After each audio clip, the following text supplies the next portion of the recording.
1319b has been out on the live servers for about a couple of days now, and we are back with our first ever meta-analysis for set 9.5. Now, if you are new to meta-analysis, and if maybe you're new to the channel, because I have been posting very much recently, meta-analysis, this is not a tier list. If you want a tier list, head over to Dishsoap's channel. Dishsoap actually releases tier lists now for every single patch, and it's his opinions, and I highly recommend going to watch them. He has some very good takes on a lot of different comps. I mean, obviously, he's rank 1. Now, we are doing meta-analysis, so we're not really going over like this comp is better than X comp, but rather we're going to talk a bit more in depth about different item choices, different units, different compositions, different lines that exist within the meta, just things that also is supposed to, you know, supplement what Dishsoap's talking about. Like, I think he has covered a lot of really good information within this video, but I think there are a couple things that he might have looked over and things I wanted to briefly mention, so we are going to be talking about them in this video. Again, I highly recommend going to watch Dishsoap's video, and then you can even come back to this one after and then watch this one, because I want to supplement the info that he has provided within his video. I think there's a lot of good stuff in here, but there's some things I do want to mention that I don't think was mentioned at all. First off, let's talk about Legends though. Legends, he covered basically everything in the video that he said. Basically, the TLDR is that Poro is sort of the only go-to right now. There's nothing else that's really that great. I slightly disagree. He does also say Ezreal is fine, and I think he said, I forget who the other one is. It might have been Kayle or Earth, I don't remember. Maybe Ornn for his A tier.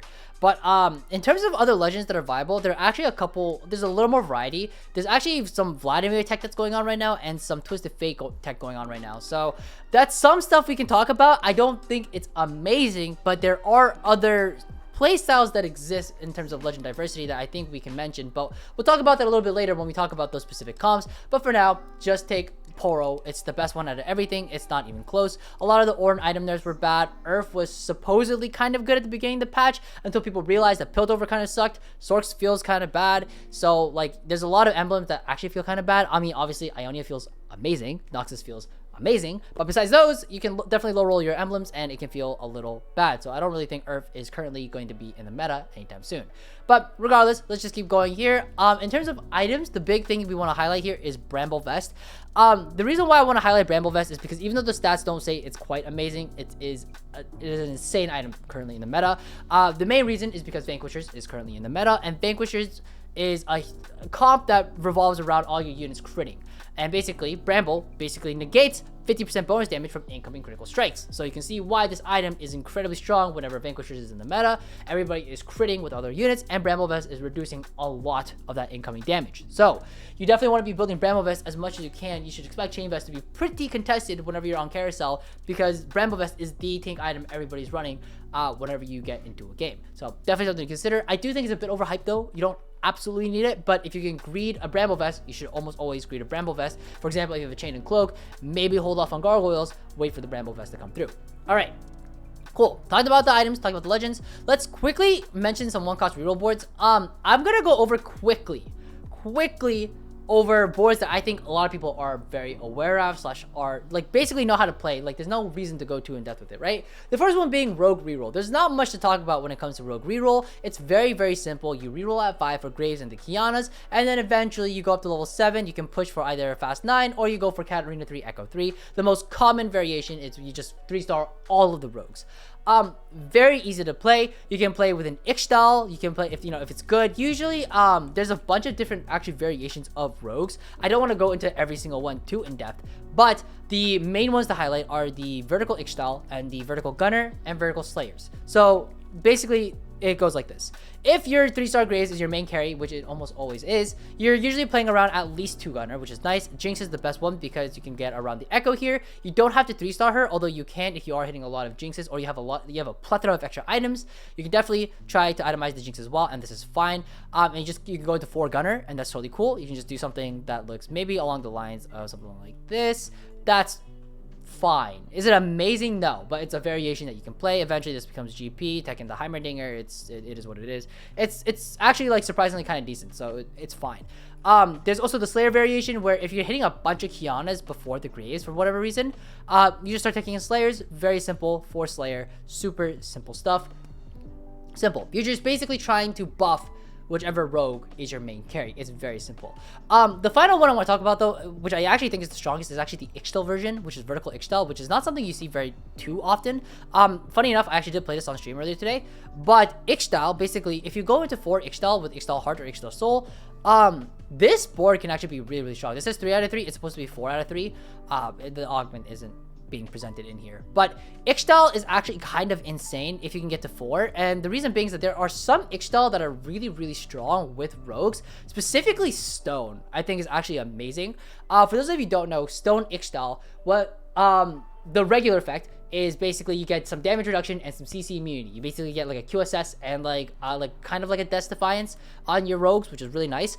But then if you get it up to 4, you can actually get Thrill of the Hunt for free. Your units heal like 750 HP per kill, which is insane for rogues. I basically hit my rogue board like at like 4 or 5 and I had 4 Ixtal with Stone, and I AFK'd for like the second half of the game. Like that's how like good it feels if you manage to make it to this board.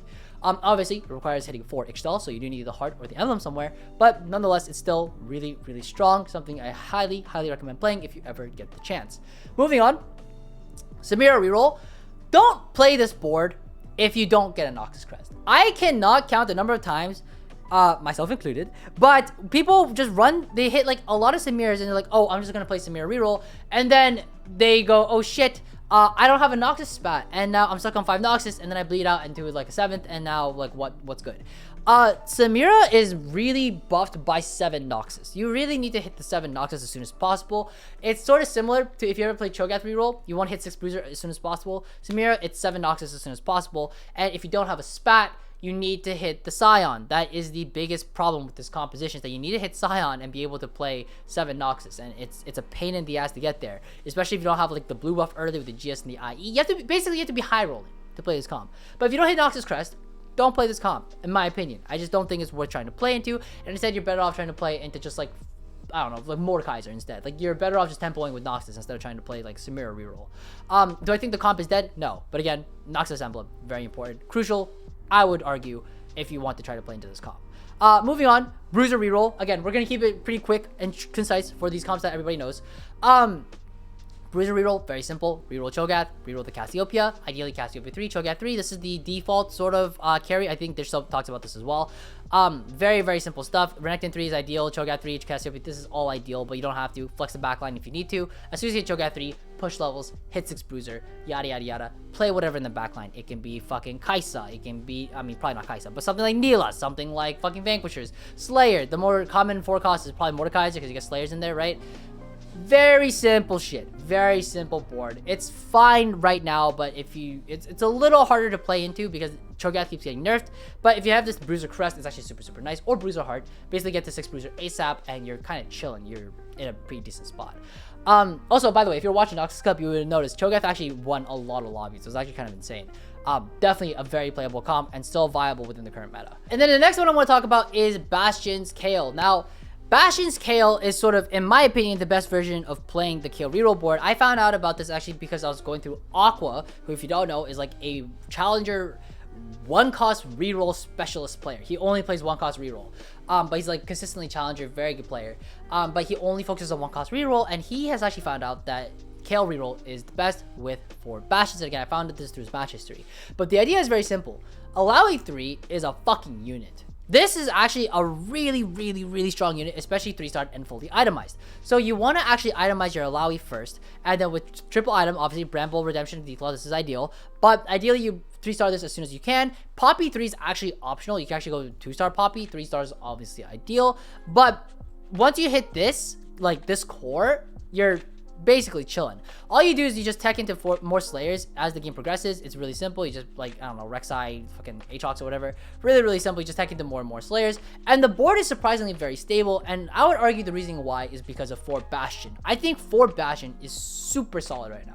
Super solid. You're seeing it in a lot of different compositions at the current moment, but 4 Bastions is solid enough already. And then Alawi, because of the way that her ability works, where she casts onto an enemy target and then they link souls for like 5 seconds, and then while they're linked, Alawi heals a lot of HP rather, because of all the damage that the opponent is taking, because the Kayle and the Alawi should be on the same side. Kayle basically shreds this crap load out of whoever, healing up this Alawi infinite. It's actually quite insane how strong this comp can be. Now you might look into stats. You have to look really deep into the stats, but if you go Kayle 3, Alawi 3, 4 Slayer 3, demacia 4 Bastion, 4.17, and it's actually a decent top 4 rate. It's not amazing, but it's definitely solid stuff to play, and I definitely think it's a comp that you can definitely play. It's something that I think more people should consider. I actually think it's a composition that's actually it's competitive enough in the meta that you can play it. I would say don't expect to win with it, but I would say it's a very like comfortable top 4. It's almost most cases it's a very comfortable top 4. Definitely something to consider playing, and I highly recommend trying it if you haven't played it already. Moving on, double trouble boards. Now, double trouble did get nerfed in the last patch, so there is, or rather this patch, so there are less double trouble options slightly, but still a lot of really great options. First off, the rogue one is really obvious. You just double trouble rogue, reroll for graves. It's exactly the same as the rogue board from earlier, except you just fill your board with rogues.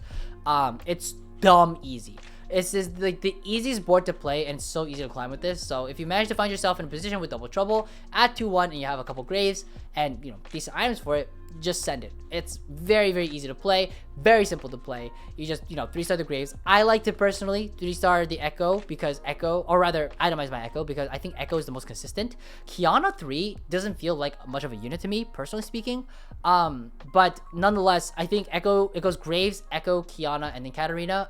That's just my personal take. I don't think this Katarina unit's very good, but obviously itemize whoever you hit. That is the best way to play, but nonetheless in an ideal perfect world, echo 3 is sort of our secondary carry. Very simple board. I don't want to delve too deep into this. Moving on, this is actually a newer comp. I think Dishsoap does cover it in his video, so I won't talk too deeply into it, but double trouble soraka neeko. Now I think this is great if the Ixtal is strong. Wood I think is the most obvious example, but I actually think ice and stone can actually be okay. Just because stone allows the neeko to cast immediately without any interruptions or problems, and the damage reduction is really nice, and then ice is fine because you just deal like a shitload of damage. This is a very strong competitive board in the current meta, so if the Ixtal is decent, you can definitely play into it. Actually, funny enough, if it's fire and like you can put the soraka somewhere in the backline here, especially somewhere like D1 or D7, really, really strong board still nonetheless. I don't know if I would recommend it if it's fire though. You definitely want the Ixtal to be benefiting the neeko instead of the soraka here, but nonetheless it's still fine. I did want to mention though, in terms of itemization, I actually think Gunblade on neeko is really important. You also see, if you look into the stats for neeko, we can actually do it real quick right now, but neeko really loves titans. Really loves titans. It's actually insane. When we go into item trios, like triple titans actually pops up kind of consistently. Triple titans, you would think crown guards in here as well. I think some of these stats are saturated because of gargantuan resolve, which is probably one of the best augments you can run in this comp. If you don't remember, it's just the one that allows your titans to stack up to like 40. I don't know why my shit is bugging out. Hello tactics tools. There you go, gargantuan resolve. I would argue really, really great, and then you just stack a shitload of titans onto the neeko here, super strong. But Gunblade is really nice. She gets to heal up a bunch of that damage, so she's doing a really great job. Death Defiance, if you have portable forge and you have a Death Defiance here, you can consider throwing it on neeko. It seems to do incredibly well within the stats, but nonetheless, titans is great, archangels is great, crown guard is great, but Gunblade, getting some healing onto her is amazing. But titans is also, I would argue, very BIS. Also for soraka, real quick, she really needs archangels. Like, really needs archangels. If you don't have the archangels on soraka, your whole stall comp kind of falls apart a little bit. I mean, it's a lot less reliable without archangels on soraka. I highly think you need it. I personally am not the biggest fan of blue buff or shojin on soraka. I actually like adaptive the most. Can I say why? I don't know. I'm not a math guy, but if someone wants to do the stats for me and figure it out, personally, from my experience, adaptive just feels better than shojin or blue buff. It's just personal anecdotal evidence. Do I have math to prove my point? No, but do I have feelings? Yes. So there you go. Definitely something to consider. I think it's pretty good. Moving on, double trouble taliyah. Now double trouble taliyah is not as good as it used to be. I think I have the stats pulled up here. It's a 3.8 with a 66% top 4 rate, so it's still very viable. Don't get me wrong, very viable still if you manage to get the 3-star taliyah and 3-star set. But there are a couple problems. First off, any rogue players, you're just taking infinite. It's just how it is. But second off, and the biggest problem, is that set is an incredibly contested unit now within the current meta because of not only Ionia and Vanquishers, but also the boss. The boss is a very popular augment to be taken right now, so and just with all the Ionias, it's really hard to hit set 3. So that's probably the biggest problem with this board. And actually, if I were to be playing this board in this current set, or rather this current patch, I actually might not even go for set 3. I might even just go for nautilus 3 instead. This actually might be significantly easier to hit than set. depending on how things go. So I would actually probably play a board that looks something like this on level 6. That's probably the actual ideal here. And then set, if we happen to find it, we find it. That's good. But if we're contested even a little bit, or there's a bunch of Ionia Vanquisher players, I would not really try to aim for the set 3. I just don't think it's very possible. It's too optimistic, you know. It's just not gonna be a good time. So I would recommend the Nautilus 3 version instead. And actually, if we just look into the stats here real quick, if we go into set 2, but then we look into like Nautilus, how do you spell naughty boy? Nautilus with 3 stars, 3.48. Much better stats. I mean, obviously it's a Nautilus 3, but still, I mean, the odds of 3 costs at 6 versus 7 is really not that much different. So I mean, it's 35 to 30%, right? It's a very small comparison. So I mean, I think it's realistic to say that you could probably 3-star the Nautilus at level 6. I don't think it's out of this world to say such a thing. Moving on, we have to talk about Ionia Vanquishers, as much as I don't want to. This comp is sort of the talk of the town. Everybody's talking about it. I don't want to go too in depth, but simply put, I would say I don't like this comp. Why? I don't like it for one big reason, and that is it's very awkward to play at level 7. I am not a fan of comps that are very awkward at level 7. The idea is basically this. When you're level 7, you're playing this board. That's your board. You're playing 3 out of 2 Vanquisher. It feels very inefficient, and I just don't like it. It kind of sucks because you can't really go level 8 without 2-starring like the majority of your units, and actually, quite honestly, the shitters do matter. Specifically set 2 and like Jin 2 actually can clean up quite a bit. Karma 2 is kind of whatever. But the idea is that when you're level 7, you're trying to play this board without the spat. It feels very awkward, and it's just not really a good time. I would not really actually play Ionia Vanquishers at all if I don't have a spat. It's just my personal preference because you have to fast 8 to fit everything, and it just feels kind of weird. So yeah, is this my cup of tea? No. Would I recommend it? I mean, it's meta for a reason. It's very strong if you hit everything, but you know, you need like a 2-star frontliner, ideally Shen 2. But then on top of that, you also need like the Xayah 2 and like maybe nilah 1, but ideally nilah 2, and like a bunch of bows. Like how many bows is in here? I got double RC plus like GS last whisper. That's 6 bows. That's a lot of fucking bows. So like, would I really recommend this comp? I mean, honestly, personally speaking, if I think you're trying to climb, I actually wouldn't recommend it. I think there's just too many conditions without a spat. But with a spat, with a spat is different. With a spat, the best version of this board is actually Ashe reroll. It just feels so good. Ashe reroll is so disgusting. If you hit Ionia Crest 2-1, just play Ashe reroll. You can almost hard force it, and like it's fine. You'll win. Obviously, you'll be pretty heavily congested and contested for ashes. I don't know why I said congested, but you'll be pretty heavily contested for ashes if you decide to play this. So just bear that in mind, because a lot of people, when they are playing this version of the board without the spatula, usually what people will actually end up doing is instead of playing this board instead, what they'll do is they'll just completely opt out of this crap. I believe it is 3 Ionia, and they play 4 Vanquishers here with the Ashe, and then they play like Freljord, and then like something else, like I don't know, like maybe a Lucky Scion, I don't fucking know, but maybe something like this instead at level 7, and then this is like a much more consistent version of the board. But this does mean that Ashes are going to be contested out of the pool. Again, this version is much worse than 6 Ionia. You would much rather play 6 Ionia, but without the spat, and if you're stuck on 7, this is, you know, you're making do with what you got. But going back to here, Ashe reroll is the best version of Ionia Crest. I don't want to talk about this too much because we all know that it's the best version. One small thing to note though is that I personally prefer itemizing nilah over Xayah. Why is that the case? I just feel like nilah does a lot more work than a Xayah does. It's just my take. Is it better? Is it actually? Probably not, because you have Ionia and Vanquishers, and Xayah's, you know, benefiting from both traits, and nilah is not. But I think this nilah unit is just kind of fucking egregious. So personally speaking, I like itemizing nilah first and then Xayah final. So this actually means if you have a Morello, the best Morello spreader is Xayah. So Morello Xayah, it's kind of a goofy strat, but if you find yourself in a situation where you're not going to be itemizing the Xayah with 3 items anytime soon, you could just Morello the Xayah, and it's actually fine. She actually like spreads her feathers. It basically hits the entire board, and then it just spreads the anti-heal everywhere. And I really actually enjoy this tech. I actually am a big fan of this. Just the way that Xayah spreads her feathers with Morello actually feels really, really good. And again, I would only do this if I had Ionia Ashe 3 and I had like nilah 2 with a bunch of items for nilah 2, and I had all my tank items here for Shen, and I still had like negative items for Xayah, or maybe I was like stuck on like Xayah 1. I would just Morello the Xayah. I think it's fine. Is it like amazing? It is what it is, but nonetheless, feels really good, at least to me. So that's where I stand with that. If you are heavily congested for ashes though, and you're like, hey, I'm never hitting Ash 3, but I have Ionia Crest, what do I do? Smack it on the nilah here. This is like the most, I think this is the original version of like Ionia Crest holders, if you will.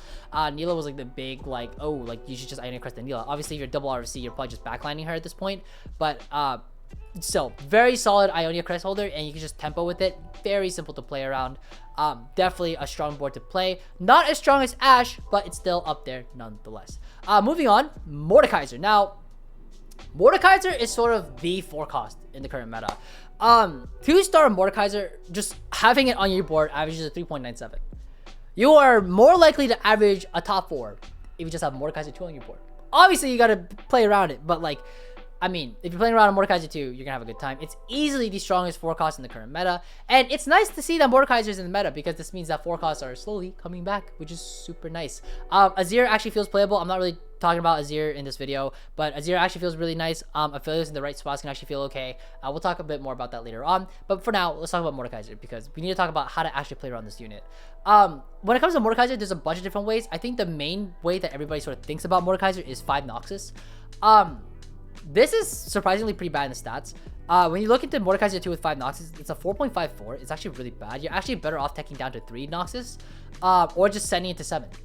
But sitting at this ambiguous 5 middle stage is a little awkward. So this 5 noxus 4 Slayer board is, at least from what I can tell, not ideal. So if you can tech off of 2 of these noxus units, specifically the Katarina and the Samira here, you can have a lot more open slot to flex around whatever. This is a more common Mordekaiser board. This is the reroll Quinn variation, where at level 7 you are simply just rerolling for Quinn 3 and roll, and you know, trying to find that Mordekaiser 2 on 7, and then you're just filling the board with a bunch of other crap.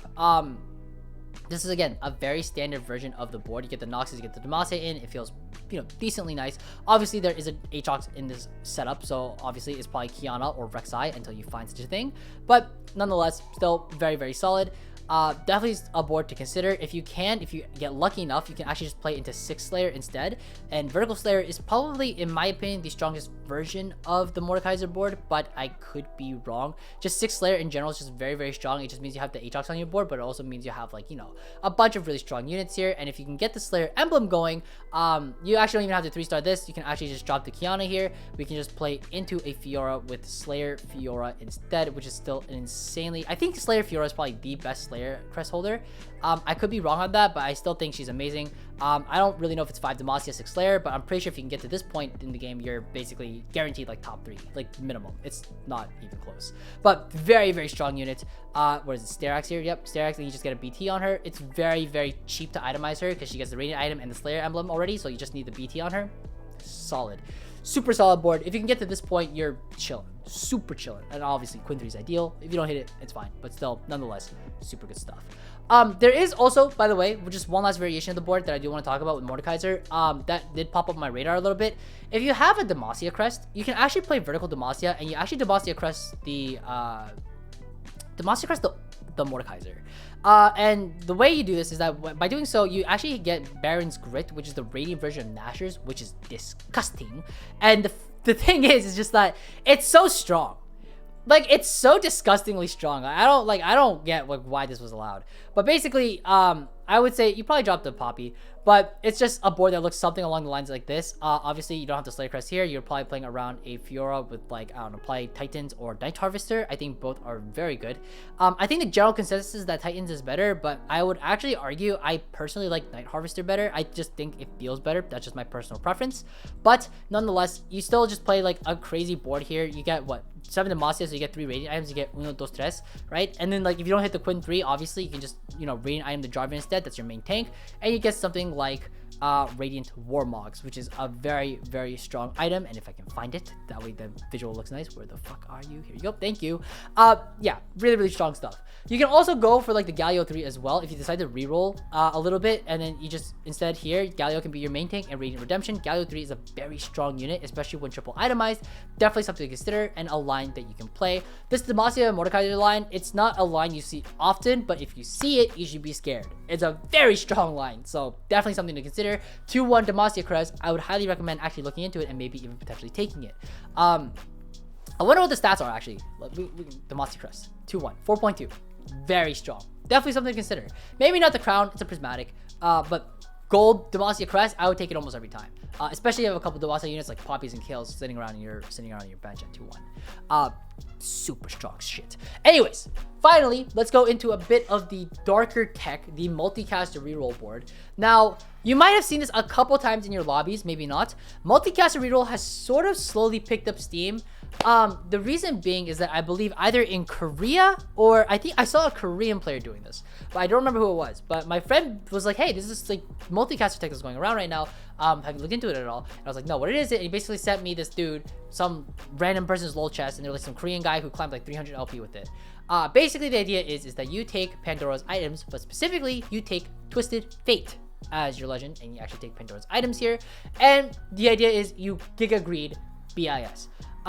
Very simply put, it just plays into any other multicaster reroll board from set 9 if you remember, where on 3-2 you roll down, you try to 2-star your whole board, and then you just econ back up, slow roll on 6, try to hit the TF3, and actually funny enough, Vel'Koz 3, not taliyah 3. Taliyah 3 is just not that great of a unit right now, so Vel'Koz 3 is actually sort of the better default. And excuse me, with demacia items for Galio 3 actually becomes an incredibly strong frontliner. Obviously, Jarvan is a high roll at 6, so if you don't find the Jarvan, you just play Poppy, simple enough.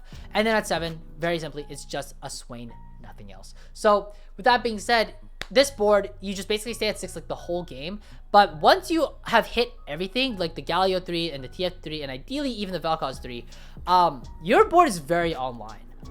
This board, it's very kind of first or 8th, which is why I don't highly recommend it.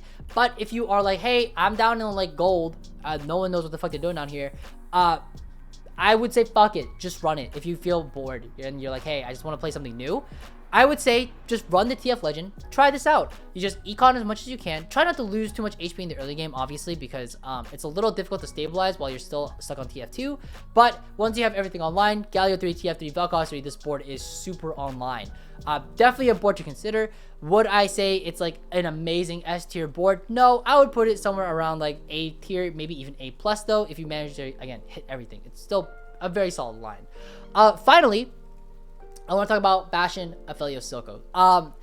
So I think nobody's talking about this board. And I think nobody's talking about it for a couple of reasons. First off, Vladimir. Vladimir Legend is like not the best of legends, but his augments are actually not as bad as I think people think they are. If you're ever playing a stall comp, like you're playing like the Neeko board, like Neeko Soraka board, for example, right? Ascension is actually so nice to hit. It's super nice. Ascension is amazing. And then Transfusion, actually, based off the stats, if we look into Transfusion stats, if we look over into stats, augments, right? And we just go into Transfusion here, it's not that 4.5, 4.7. I mean, the prismatics kind of sucks, but it's not the worst. Actually, if we go into Masters Plus, 4.5. Like, it's not the worst thing in the world. It's okay. But within Bastion Aphelios, it's surprisingly kind of good. I've played this board a couple of times. I was like testing out some Vladimir tech on my main account, but it works. It definitely works, and this board is actually very, very solid. There are a couple things to keep in mind though. First off, you definitely need Ginsus for Aphelios, no matter what. You need Ginsus. That is like, you cannot argue with me. That is a given. Second, Gunblade. You really need Gunblade in this comp. You could Gunblade the Silco, but quite honestly, you could honestly Gunblade Aphelios, and I think it's fine. And you also need some level of Shred. So Evan Shroud is great. Evan Shroud is great on probably a Cassidin here, or maybe even on the Shen. But Last Whisper is fine as well. You can do, ideally, if you Evan Shroud though, you can go like something like GS or Last Whisper, or GS or like what, like I don't know, like GS, right? Like you can do like some other itemization. Actually, double Ginsus is probably fine as well. Definitely something to consider here, but this board actually dishes out a lot of damage. Basically, for Bastion, like, will actually prolong the fight long enough that most of the time, by the time the Bastions are slowly about to die, Ascension is proccing. And actually, most of the time, the Bastion frontline is still alive for the most part, while Ascension is proccing, especially if you manage to find Taric 3. Now, Taric 3 is sort of a high roll out of your ass, right? You're normally rolling on 7 to find this board here, but you could just play for Taric 2, and he can actually just be like your main tank. I just like Taric 2 better than Shen 2, as just my opinion, but nonetheless, I still think it's really, really strong. Something to definitely consider playing around. Again, is it like an S tier board? No, but if quite honestly, if you're in like gold or plat and you're like, I just want to like turn my brain off, not think about anything, and just like hard force something and climb, you could just take the Vladimir Legend and hard force aphelios silco, and you could just donkey roll on 7 and just hit this board, and then you could probably climb. I'm not even kidding. You could actually maybe even scam your way up into diamond. I actually think this board is very sleeper, and the less people that know about the Vladimir transfusion tech with the aphelios silco, the less people, like, the more better it is for you if you decide to play it. If you find other Vladimir players in your lobby, you know, maybe think about it before actually just like hard forcing aphelios. But if your spot is decent for it, I would highly recommend playing this board. It's very, very good. I don't see why more people are not playing it. I think it is fine. But anyways, that's enough of that. Thank you guys for chilling with me for this meta analysis. I hope this was helpful. If you have any questions, please leave them in the comments. I would love to hear and answer anything that you have for me. And until then, I'll see you guys all later. Until then, bye-bye now. Take care and have a good Monday and the rest of your week. Have a good day. Happy climbing. Take care. Bye-bye.